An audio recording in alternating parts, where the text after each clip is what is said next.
Mani sauc Gļeps, un šis ir uzņēmums Semers Group. Mēs ražojam dabīgus saldumus no ceptiem āboliem. Galvenais našķis ir pastilait. Tas ir deserts, kas gatavots no ceptiem āboliem un olu baltuma. Pēc izskata tas līdzinās maizei, taču sastāvā nav miltu. Tas ir salds, taču bez cukura. Produktā ir tikai divas sastāvdaļas – 99% ābolu un 1% olu baltuma. Recepte ir ļoti sena un sarežģīta. Lai uzražotu šo pastilaitu produktu, ir nepieciešams 7 dienas.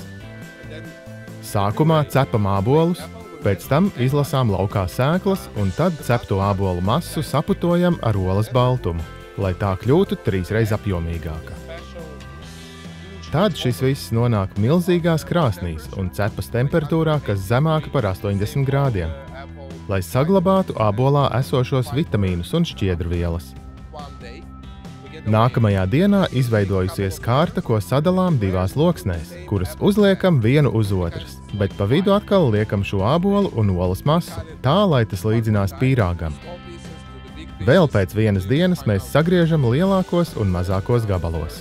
Jūs arī šeit varat iepazīties ar dažādu izmēru produkciju.